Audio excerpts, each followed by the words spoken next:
یہ سرزمین جس کا نقشہ اس وقت آپ اسکرین پر دیکھ رہے ہیں پاکستان ہے۔ پاکستان میں جہاں قدرت کی طرف سے 4 موسم، سرسبز اور پتھریلے پہاڑ، ریگستان، چٹیل میدان اور سمندر ہیں، وہیں پر کچھ مسائل بھی ایسے ہیں جو قدرتی تو نہیں البتہ انسانوں کے پیدا کیے ہوئے ہیں۔ بالخصوص آج کے اس دور میں جس سے ہم گزر رہے ہیں، پاکستان میں غربت، مہنگائی، بے روزگاری اور بد امنی اپنے عروج پر ہیں۔ یعنی ایسا اور اتنا مشکل وقت پاکستان نے شاید اپنی تاریخ میں نہ دیکھا ہو۔ تو کیا اپنی تاریخ کے اس بدترین دور میں پاکستان دو لخت ہو سکتا ہے؟ یعنی ماضی میں جس طرح پاکستان سے بنگلہ دیش الگ ہو گیا تھا، اس طرح کا کوئی سانحہ یا واقعہ رونما ہو سکتا ہے؟ یا پھر پاکستان معاشی طور پر دیوالیہ پن کا شکار ہو سکتا ہے؟ یا یہ کہ دنیا کی کوئی طاقت پاکستان کو توڑ سکتی ہے؟ ناظرین، آج کی اس ویڈیو میں ہم انہی انتہائی حساس اور اہم ترین سوالات کے جواب آپ کو پوری تفصیل اور دلیل کے ساتھ پیش کریں گے۔ کیا پاکستان 1971 کی طرح دوبارہ ٹوٹ سکتا ہے؟ ٹریجڈی یہ نہیں ہے کہ مشرقی پاکستان الگ ہو گیا، شاید یہ سانیہ ایک نہ ایک دن ہونا ہی تھا، کیونکہ مشرقی اور مغربی پاکستان کے درمیان 1000 میل کا فاصلہ، بیچ میں ایک دشمن ملک، زبان، کلچر اور تاریخ بھی ایک دوسرے سے بہت زیادہ مختلف، اور پھر جہاں فاصلے ہوں وہاں غلط فہمیاں تو بے شمار ہوتی ہیں، اور جب پھر ہوا دینے والے ہوں تو غلط فہمیاں دشمنی میں بھی بدل جایا کرتی ہیں۔ اناتول لیون لکھتے ہیں کہ مشرقی پاکستان کو تو الگ ہونا ہی تھا، یہ کوئی ٹریجڈی نہیں۔ تاریخ میں جغرافیے بدلتے رہتے ہیں، لیکن اصل ٹریجڈی یہ تھی کہ ایک سویلائزڈ سپریشن ہونی چاہیے تھی، مگر ایک دل خراش ثانیے کی شکل میں واقع ہوئی۔ ناظرین، یہ ثانیہ، یہ ٹریجڈی تو ہو چکی، نصف صدی گزر چکی، کئی پلوں کے نیچے بہت سا پانی بہہ چکا، لیکن کیا ایسا دوبارہ ہو سکتا ہے؟ ہرگز نہیں۔ بنگال تاریخی اور فطری طور پر دریائے سندھ والی تہذیب کا حصہ کسی طرح کبھی نہیں تھا۔ پاکستان مشرقی پاکستان کے ساتھ 24 سال جیا، لیکن اس کے بعد 50 سال کی شاندار تاریخ اور بھی ہے، یعنی زیادہ وقت گزر چکا ہے پاکستان کی اکائی میں۔ اب ایسی کوئی فالٹ لائن موجود نہیں ہے جو 1971 کی طرح دوبارہ پاکستان کو دو لخت کر سکے۔ اب پاکستان کی عوام سیاچن کے پہاڑوں سے گوادر کے سیلوں تک ایک لڑی میں پروئی ہوئی قوم ہے، جو اگر کسی ایک نعرے پر یکجا ہے تو وہ پاکستان زندہ باد کا نعرہ ہے۔ اب آتے ہیں دوسرے سوال کی طرف، کیا پاکستان معاشی طور پر فیل ہو کر ختم ہو سکتا ہے؟ پاکستان نے اپنی تاریخ میں کئی بار ایشین ٹائگر بننے کی کوشش کی ہے، یہ خواب دیکھا ہے، لیکن یہ بھی سچ ہے کہ پاکستان اس خواب کو شرمندہ تعبیر نہیں کر سکا۔ دوسری طرف یہ بھی ایک حقیقت ہے کہ بھارت سے بہت چھوٹا ملک اور بہت کم آبادی ہونے کے باوجود پاکستان کئی بار گروتھ ریٹ میں بھارت کو پیچھے چھوڑ چکا ہے۔ اس کا ثبوت سکرین پر نظر آنے والے پچھلے 60 سال کے سٹیٹس ہیں۔ ہاں، پاکستان میں غربت کی لکیر کے نیچے رہنے والوں کی تعداد 24% ہے، لیکن پاکستان میں وہ غربت نہ ہونے کے برابر ہے جسے دنیا ایکسٹریم پاورٹی کہتی ہے، اور پاکستان کے ہمسایہ ممالک میں کہیں زیادہ نظر بھی آتی ہے۔ پاکستان میں بھوک سے کوئی خودکشی نہیں کرتا، یہی وجہ ہے کہ اس خطے میں انقلاب بھی نہیں آتے۔ پاکستان کا سوشل فائبر ایسا ہے کہ یہاں فلاحی تنظیمیں اور مذہبی جماعتیں کبھی بھی کسی بھی علاقے کو یا بڑی تعداد میں عوام کو قید جیسے حالات میں جانے سے بچا لیتی ہیں۔ اور ہاں، کرپشن پاکستان میں موجود ہے، اور بے تحاشا کرپشن ہے۔ بہت سے قومی فائدے کے منصوبے اس کی نظر ہو جاتے ہیں، لیکن اسے ایک اور اینگل سے بھی دیکھیں کہ جب ریاست پاکستان کسی منصوبے کو تکمیل تک پہنچانے کے لیے جانا چاہتی ہے تو تمام رکاوٹیں، معاشی بدحالیاں اور کرپشن کے باوجود مکمل کر کے دکھاتی ہے۔ ابھی چند سال پہلے تیار ہونے والا کرتارپور کوریڈور اس کا ثبوت ہے، جبکہ ماضی میں پاکستان کے طول و عرض کو ملانے والی موٹر ویز، ایٹمی میزائل پاورز، منگلا اور تربیلا ڈیم، یہ عظیم الشان منصوبے اس بات کی زندہ مثال ہیں کہ جب کبھی پاکستانی ریاست نے کسی منصوبے کو مکمل کرنے کا طے کر لیا تو وہ مکمل ہو کر رہا۔ یعنی مسئلہ کرپشن کا نہیں، ہمارے ادارے کی مضبوطی اور مستقل مزاجی سے کسی منصوبے کو اگر فالو کرنا چاہیں۔ مستقل مزاجی کی بات ہم کیوں کر رہے ہیں؟ وہ اس لیے کہ 1971 سے پہلے پاکستان جس معاشی پالیسی پر گامزن تھا اسے یک لخت ذوالفقار علی بھٹو کے دور میں بدل دیا گیا، جس میں سب سے اہم تبدیلی یہ تھی کہ تمام بڑی انڈسٹری اور بینکس کو نیشنلائز کر لیا گیا۔ لیکن یہ عمل اکانومی کے لیے ایک ڈیزاسٹر ثابت ہوا۔ سب سے پہلے تو یہ ہوا کہ انویسٹرز نے پیسہ باہر منتقل کرنا شروع کر دیا۔ پرائیویٹ انویسٹمنٹ اتنی کم ہو گئی کہ حکومت کے لیے نوجوانوں کو نوکریاں دینا ناممکن ہو گیا۔ یہ حال ہو گیا کہ 1974 سے 1977 تک average economy growth rate per year 2.7% تک آ گئی، اور یہ پرسنٹیج بڑھتی ہوئی آبادی کے لحاظ سے بہت کم تھی۔ ماہرین کے مطابق اگر پاکستان میں ایک متفقہ پالیسی بن جائے، خواتین کو معاشی ترقی میں شامل کر لیا جائے، تو اسے واقعی اکنامک ایشین ٹائیگر بننے سے کوئی نہیں روک سکتا۔ یہ ہمارا پوٹینشل ہے اور دنیا اسے مانتی ہے۔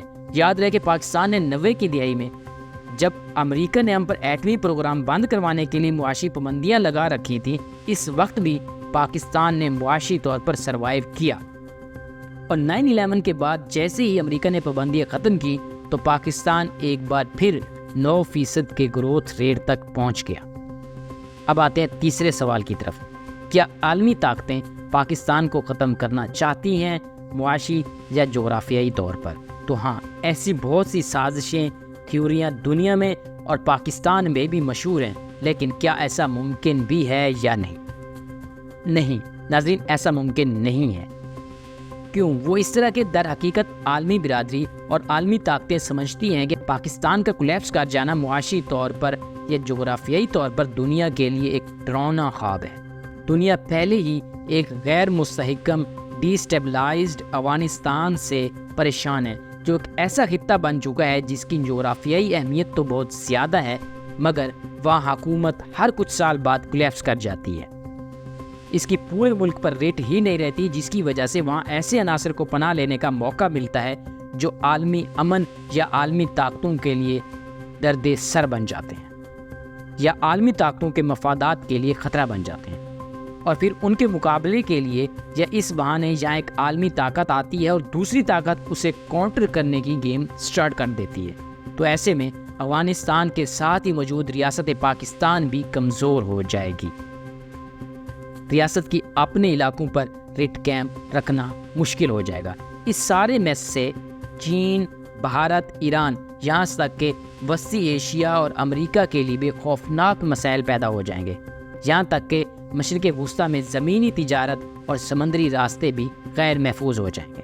اس لیے پاکستان اور ہارڈ کنٹری کے مصنف اناتول لیون کے مطابق امریکہ اور چین کا مفاد اسی میں ہے کہ پاکستان جیسے اہم ترین ملک کو ڈی اسٹیبلائزڈ ہونے سے بچایا جائے، اور کسی بھی ایسے چیلنج میں پاکستان کی مدد کی جائے جس میں وہ معاشی یا جغرافیائی طور پر کولیپس کر سکتا ہو۔ بلکہ اصل صورتحال یہ ہے کہ چین اور امریکہ دونوں چاہتے ہیں کہ پاکستان ان کے کیمپ میں رہے تاکہ جغرافیائی اہمیت کے اس خطے کو وہ اپنے مفاد کے خلاف استعمال ہونے سے روک سکے۔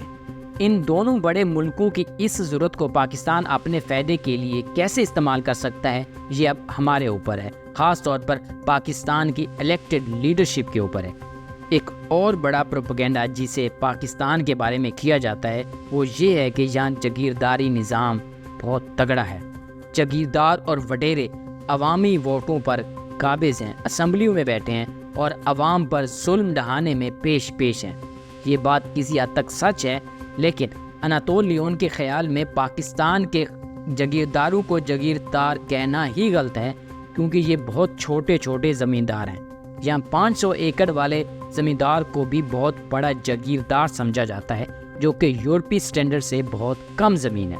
خاص طور پر پنجاب میں 1950 کی دہائی کے آخر میں ایوب خان اور 1970 کی دہائی میں بھٹو کی زرعی اصلاحات کی وجہ سے جاگیرداری بہت کم ہو گئی۔ جو جاگیردار ہیں بھی ان کی طاقت ان کی زمینوں کی وجہ سے نہیں بلکہ ان کے خاندانوں اور قبیلوں کی وجہ سے ہے۔ اصل میں یہ برادری سسٹم ہے جو سیاست کو کنٹرول کرتا ہے، یعنی پاکستان بڑی حد تک روایتی اور ظالمانہ جاگیرداری نظام سے پاک ہے۔ اس بارے میں کی جانے والی باتیں زیادہ تر پروپیگنڈا یا پرانی انفارمیشن کی وجہ سے کی جاتی ہیں۔ اب آتے ہیں آخری بات کی طرف۔ ہمارے بارے میں، پاکستان کے بارے میں یہ بات عام کہی جاتی ہے کہ یہ کنزرویٹو یعنی قدامت پسند ملک ہے، بیک ورڈ ہے، پسماندہ ہے اور اس کے لوگ مذہب کے لیے بہت جذباتی ہو جاتے ہیں۔ اسی بنیاد پر مغرب میں یہ پروپیگنڈا کیا جاتا ہے کہ پاکستان ایک انتہا پسند ملک ہے اور اس کے لوگ ہر وقت ایک کٹر مذہبی انقلاب کے لیے تیار رہتے ہیں۔ یہ باتیں پرسیپشن ہے، لیکن اناتول لیون نے اس خیال کو غلط ثابت کیا۔ ان کا تجزیہ یہ کہتا ہے کہ پاکستان کا خاندانی نظام اصل میں انتہا پسندی کا دشمن ہے۔ یہاں یہ انتہا پسندی مذہبی ہو یا نسلی، لوگوں کو کسی خاص نظریے پر اکٹھا کر کے کوئی خون خرابہ پاکستان میں نہیں کروایا جا سکتا۔ اس کی وجہ یہ ہے کہ پاکستان کے خاندانی نظام میں لوگ اپنے خاندان اور قریبی رشتہ داروں کے علاوہ عام طور پر کسی دوسرے پر اعتماد نہیں کرتے۔